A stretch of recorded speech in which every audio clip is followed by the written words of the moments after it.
So I'm here because I have chronic tendonitis in both of my arms, and my neck is a little crooked. You know, it's been about 5 years since I was roofing, but I still have the side effects of that lifestyle.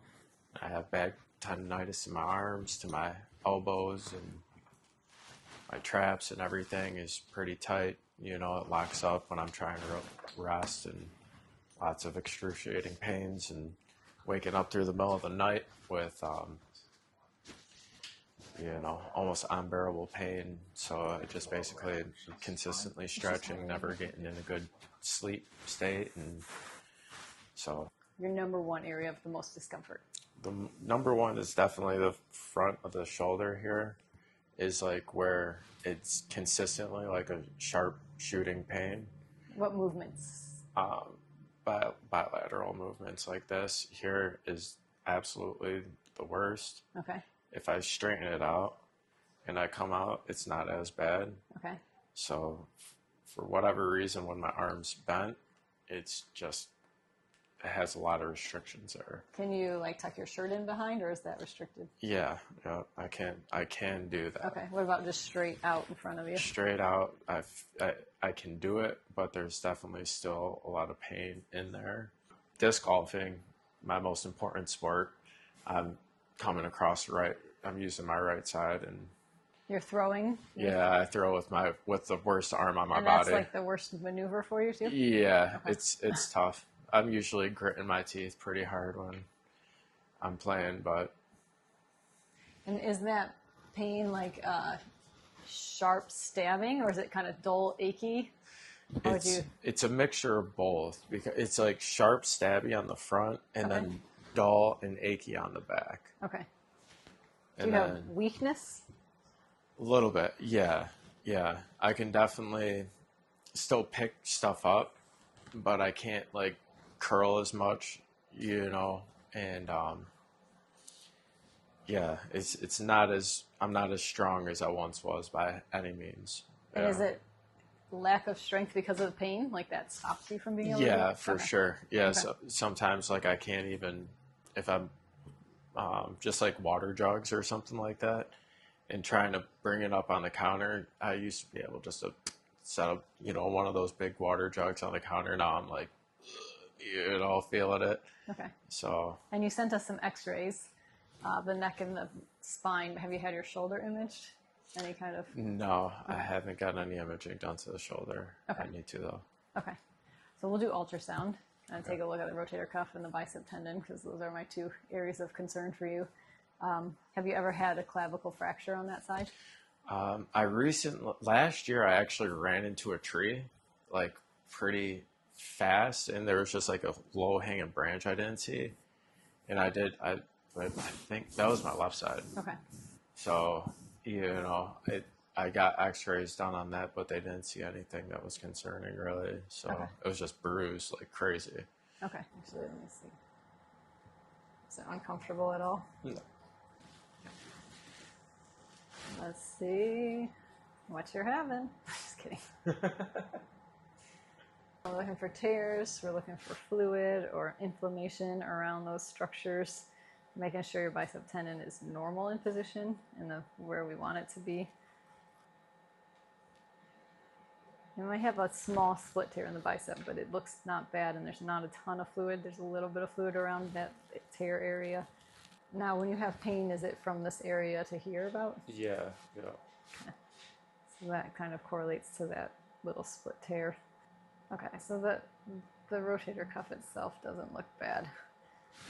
You have a tiny bit of the bursa is inflamed. So, like, are you able to sleep on that side, or does that cause discomfort? Definitely discomfortable. Okay, that's probably just that bursa inflamed. Yeah. It's all around the same area, though. It's all right here. That area doesn't look perfect, and that area doesn't look perfect. This, you know how like the top of your bone has like a ball? They call this the ball and socket joint. So this is the ball at the top of the humerus there. So this is all bone, and then it's going down into your arm like that.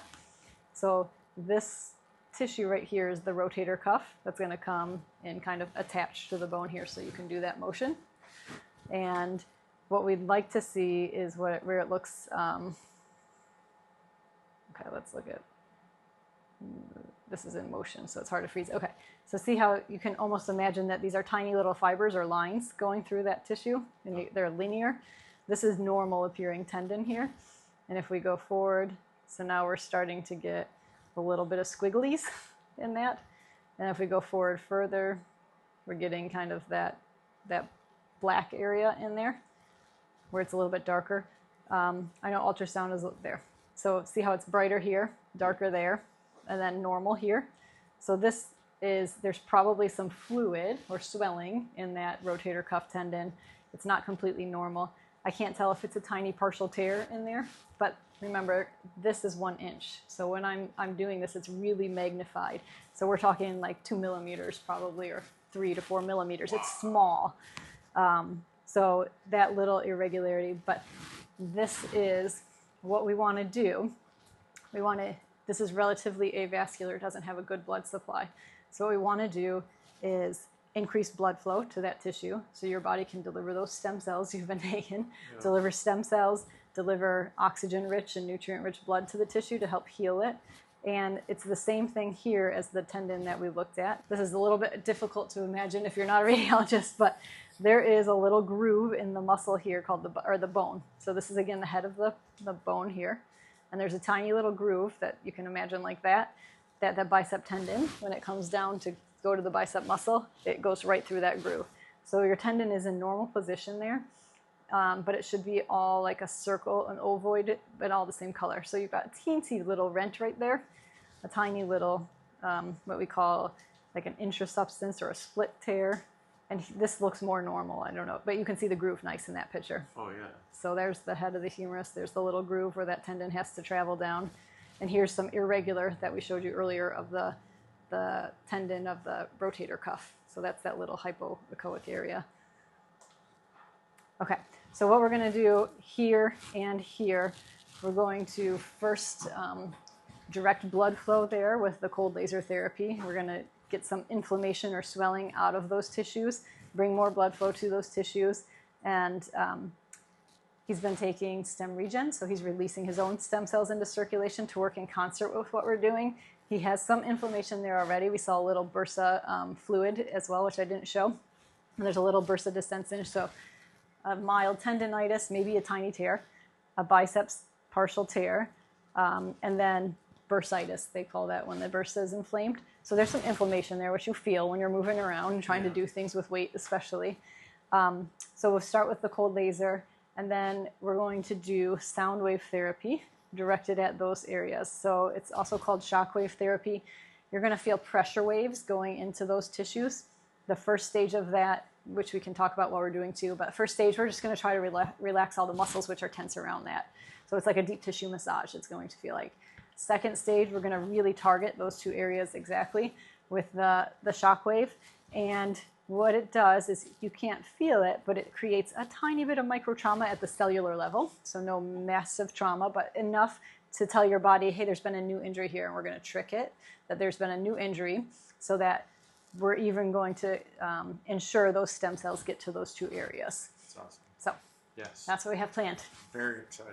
Very exciting. We're going to work on the trapezius. This is usually tight when we have shoulder pain. We're going to work on the subscapularis, teres minor, and supraspinatus of the rotator cuff, and then the deltoid, which kind of attaches down here. A lot of times when you have rotator cuff pathology, the deltoid, especially the supraspinatus where his is, the deltoid muscle has to take over that function of pulling the arm out, so it almost gets overworked, and where it inserts on the arm gets usually a ball of muscle spasm in that area. That's crazy. I think you should be able to talk to me through this if you're holding your breath or protecting, similar to what I told you on the PEMF mat. If you're protecting against the signal really hard, you're going to release a lot of stress hormones and counteract what we're doing. Okay. So it's not a time to be stoic. You just want it to be like, yep, I feel those, but I can talk through it. I can breathe through it. If I see you holding your breath, I'm turning it down. Okay. Okay. So I start at 2.8. This most people can tolerate, but when I get over here, it's going to be a little bit spicier. Okay. But actually, a lot of people don't mind this part of it because it kind of feels like it is really loosening up the muscle Wow. And addressing some of that deep tightness that you just can't really easily massage out. How you doing? Very good. So what is this doing to me right now? So right now, we know you have the rotator cuff pathology. Your brain's job is to protect this area. It's sensing it as a threat. So we're going to tighten up all the muscles around this area and not allow full range of motion or forceful contraction or full lengthening of those muscles even. It's in a protection mode around that joint. So I'm trying to tell these muscles to relax through these pressure waves. And if I find muscle knots, I'm spending a little more time on those. They can be knots, they can be cords or ropes of tight muscle. Yeah. We're just trying to relax all that down because also muscle tension contributes to pain. So the pain of it isn't only the pathology. It's like this whole thing begins to throb and ache because you said you've got some more aching pain and sharp pain where the pathology is, aching pain in the muscles which are not properly working right now. So we're trying to calm those back down. Gotcha. Okay. No promises. It's like a nice, because it's like a, oh my gosh, finally relief in this area. I think the body just like relaxes fully. And it feels intense, but usually becomes less intense as we go on. It feels amazing. Yeah, it doesn't hurt at all. Good.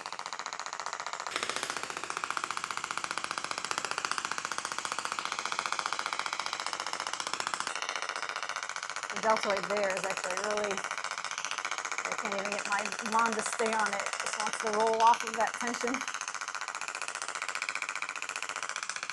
Yeah. Yeah, we're going to have to do one more.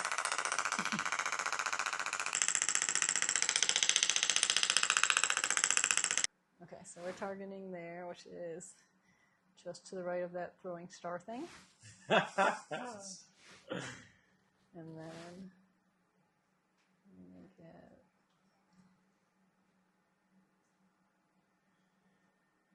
all along that. See this here, 0.25 at the top? Yeah.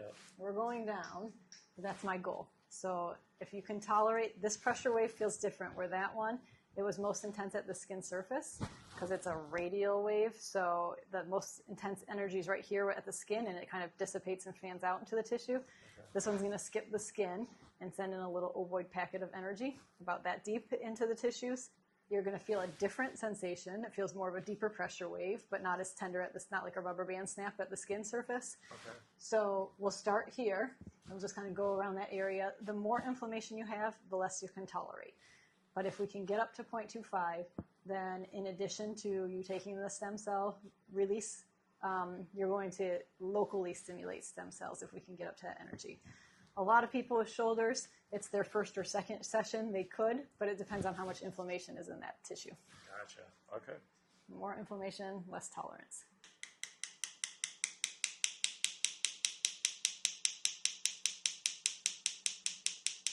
Some people say this feels like a little electrical pricks, and some people say it feels like a deep bruise sensation.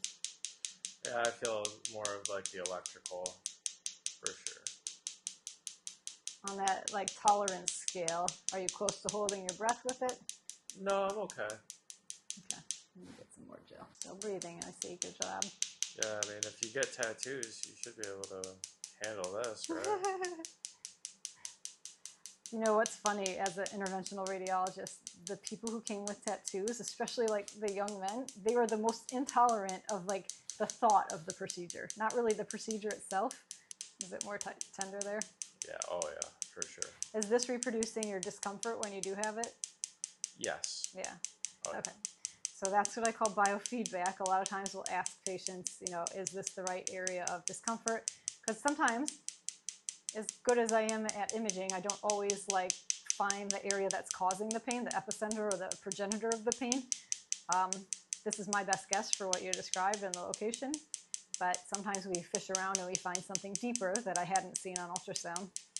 Right, yeah. And I feel it like in the back of my shoulder as well. Mm-hmm. Like it's going around the entire shoulder blade, which is really, really nice. And I mean, I can see where people would think like, this is intense, but I like this type of feeling, for sure. a lot of people will actually say like, hey, it's uncomfortable, but I know it's getting to the pathology and I feel like it's a healing that's going to happen because of that. We do a series of 6 for most people. And the reason we do 6 is we're not able to get up to, you're at my goal, by the way, but we're not able to get up to goal on number 1 because if you have a signal, remember I was saying like, okay, we only have 1 more round, we're doing good. If we have a signal that the body doesn't know, it automatically kind of registers that as a threat because it's not certain what that signal is. So it's saying like, oh, there's a threat in this area, I'm just going to perceive pain because I'm not sure what it is. And people will say like, okay, you're right, the next time it was a little bit easier, and then it was easier, and that like, why was it so hard the first time? But a lot of it is your brain not recognizing that's an okay signal, so it's perceiving it as a pain signal. So crazy how powerful the brain is on... I used to fall into often like my perception was everybody's perception. And I learned quickly like they don't have the same experiences, their brain's not wired the same way. Like, you know, it was very interesting to me to like really learn about the mind and how it's worked and how it's programmed and how do we make our judgments. Like, why do I have this judgment and somebody else might have a completely different judgment of the same scenario? Yeah. It's all your experience. Okay, so the last thing we do after we finish the shockwave therapy is rapid release. It revolves at 10,000 revolutions per minute, so it's not a percussive massager, but it's a frequency-based 10,000 revolution per minute is the perfect frequency to melt away muscle tension. So we'll do this at the end and calm everything back down after.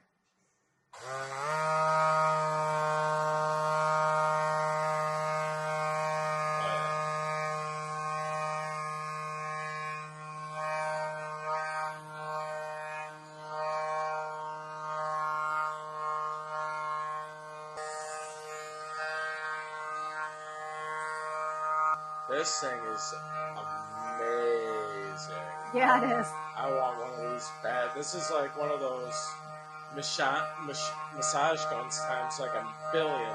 Yeah, it's different. The percussive massage, I like it for like big muscle groups like the quads or hamstrings or post-workout to like get lactic acid out of the tissues. Yeah. But it doesn't even come close to getting rid of muscle tension like this one does. That felt absolutely amazing.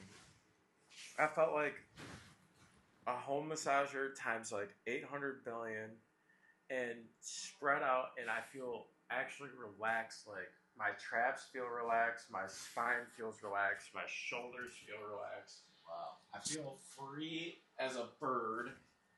Zero pain right now. Zero pain in all of my range of motion. This is absolutely insane. Oh, I could cry right now. Honestly, this is... I don't feel anything. That's crazy. This is normal. You are normal. I'm we normal. got you to normal. I haven't felt like this. I don't know. My early 20s? It's been about 10 years since I felt like this. That thing is insane.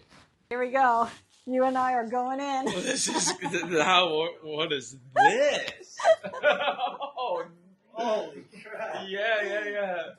I feel like we are really getting into something now. Okay, here we go. Okay.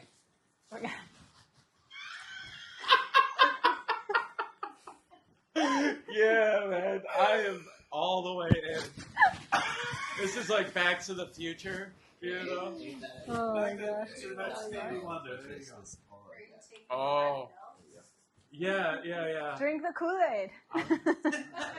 I've been guzzling the Kool-Aid since I got here. Pain-free Kool-Aid. So this laser, you shouldn't be able to feel. This is, they call this cold laser therapy, low-level laser therapy, or photobiomodulation, which is just a fancy word for modulate, meaning change, biology, your biology with photons or light, photons of light. So what we're doing is, this is a laser, class 3B laser with red light therapy. So we're going to quiet down the cervical sensory nerve roots, which are from the area of pain to the brain. And this gives a 24 to 48 hour relief of discomfort from the area.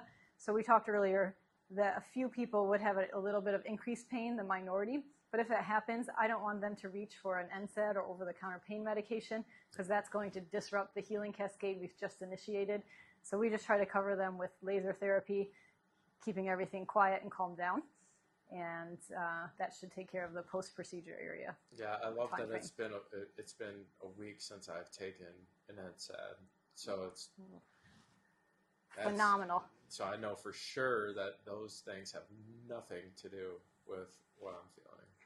Yeah, so the NSAIDs, let's talk about those, because those are like everybody reaches for ibuprofen or Tylenol or aspirin or Aleve. And although they're great at kind of calming down inflammation and deadening that pain response, they're actually interrupting the healing cascade. So they're slowing down healing at the trade-off of having some pain management. Right. So we do the midline and we do right of midline, since all his pain was on the right. I'm going to actually do both sides, since he's had history of just traps and everything, both shoulders. I was a roofer for 10 years, right? And there was a lot of trauma from that, but I also recently got diagnosed with Moog disease, and I haven't actually talked about this yet, but when I was in Connecticut on a business trip, and I basically lost the vision in my right eye. It was 100% colorblind and just super blotchy, and I thought like I was losing my right eye 100%. And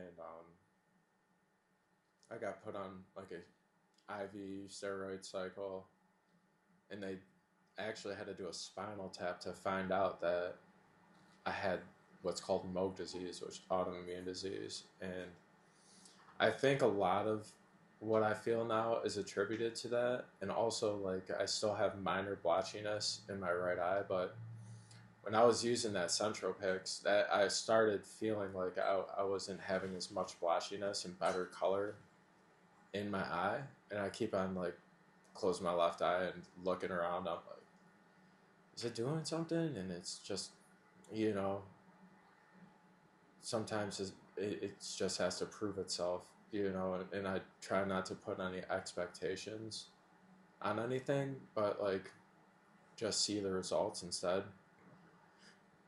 And I definitely feel a difference in that. And yeah,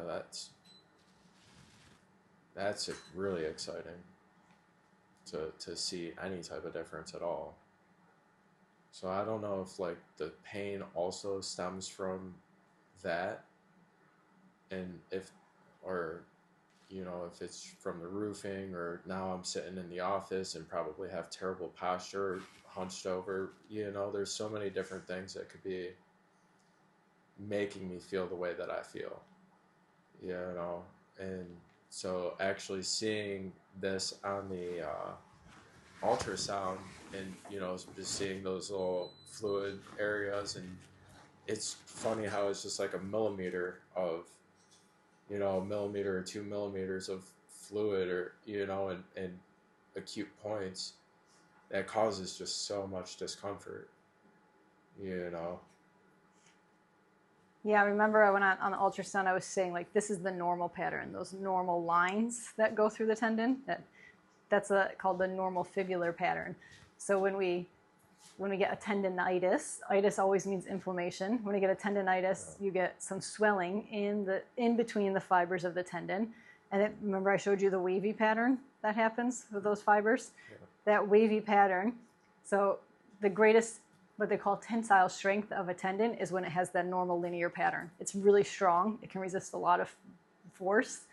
If it's swollen with those wavy fibers, it's much weaker, and so our repetitive motions, our sudden movements and pickups, that can cause micro tears in that tendon because it's already impaired. So it could be a little thing that causes like repeated small tears in that tendon as it's healing because it's so slow to heal. The plantar fasciitis is a good example of that because people will get kind of repeated injuries in that plantar fascia, and it's persistently swollen because it's not in a good, like, normal state. So it's not strong. Right. Never giving it a chance. Yeah. And that's why playing Disc golf. Disc golf. I keep calling it disc frisbee in my head. That's why I'm playing disc golf. If you're doing those sudden stops, that's going to be really difficult on that as it's healing because you're going to micro tear it. Yeah, I'll definitely listen to you guys and give it the rest that it needs. Not that I want to. If you want to dive into autoimmunity, I'm going to give you my 2 cents. Yeah. Okay. So I think a lot of autoimmunity begins in the gut. And how I explain this is, so this is part my own story. And I have a lot of autoimmunity in my family. And so I carry genes that would predispose me to autoimmune diseases if I weren't taking care of my body. And when I was having my own health crisis, and I finally did my food sensitivity and allergy testing, I had 4 pages of things that I couldn't tolerate. If I put them in my body, they inflamed me. And I'm talking every type of meat, turmeric, which I was taking for inflammation routinely every day, guar gum, which was the thickener in the yogurt. I thought I was being so healthy eating yogurt and granola every day, and the thickener of the yogurt was causing me to be inflamed. So I kind of dived down the path of gut health and how is this impairing my overall health, because I was at a point where I had so long of inflammation that I knew, like, oh my gosh, I'm heading to an autoimmune disaster. This is coming if I don't change things. And so this is the gut pathology. When we have one cell layer thick between our inner intestine and our circulation. So you have one cell thick line of defense between sewer and health, right? And so when we eat things that break down that layer, so this is not only diet, this can be caused from smoking, from alcohol, from constipation, from NSAIDs. If we use over-the-counter NSAIDs more than 5 to 7 days in a row all the time, we're breaking down that layer because they're so tough on the gut. And then the last one, which was mine, was actually like chronic stress in itself. And chronic stress isn't only a mental game. If you have chronic pain, you have chronic stress. If you have chronic thoughts that are not good thoughts, you're putting your body under chronic stress because your cells are going to hear every word or thought that your mind has. Yeah. So chronic stress can break down that barrier too. But so there's a lot of things, glyphosate and Roundup, and that's what's sprayed all of our wheat products, right? So that's, I don't think a lot of people have wheat allergies per se. They have a glyphosate intolerance because it's breaking down their gut lining. So all of these things break down that single layer, which isn't very thick to begin with. Now, what happens is, let's take like arthritis, for example. Rheumatoid arthritis is an autoimmune disease. Those people, let's say they're eating chicken, they might get a little piece of tendon in there. They're trying to like digest it, and as they're digesting it, they have all these holes in their lining of their gut. So incompletely digested food molecules are getting across into the bloodstream. They shouldn't be getting in, but there's a leakage there. So they call these macromolecules. Now, also, bacteria and virus can leak in too, right? So now the immune system is on high alert because it's always fighting these pathogens, plus these macromolecules, which the body's like, what is this foreign thing? I shouldn't have a whole piece of tendon in my bloodstream. Yeah. This is a foreign invader. So it's making antibodies against foreign invaders. Now there's something called molecular mimicry. And all that means is that the tendon of the chicken looks very similar to the tendon of the joint in the person. We've made antibodies against it. Now the antibodies are directed to self. So autoimmunity, I think, begins in the gut, in my opinion, or a lot of it does. And we need to heal the gut to really kind of help with the autoimmune condition. And my mom had lupus for, I don't know, like 30 years, a diagnosis of lupus. And her last 2 blood tests with her rheumatologist, she didn't have lupus markers. And at the second one, her rheumatologist finally said, I have to remove this from your diagnosis because you no longer have markers of lupus. So autoimmunity, it's rare, but I feel like if it's addressed correctly and you're willing to put in the lifestyle changes, that you can reverse an autoimmune diagnosis. It's not like an identity. You don't have to live with that and keep it.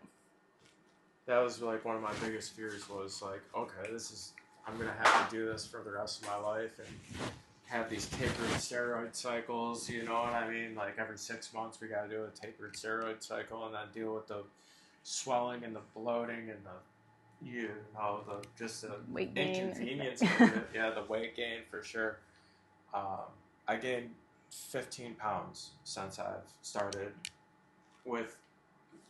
since I went to the hospital. I was 160 and I just weighed myself 172 you know, and at times I was 180 for a minute too, and I'm like, man, I know you gain a couple pounds when you get married, you know what I'm saying? But that was, it kind of started a little bit before then, so that was very interesting because I probably do 4 or 5 of those, all of those things that you were talking about.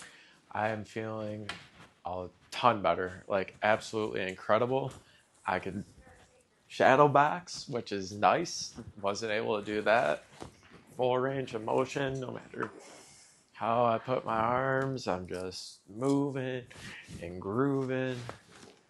Zero constriction. Still hear a couple little pops, but I think that's normal, you know. But uppercuts, ooh, watch out.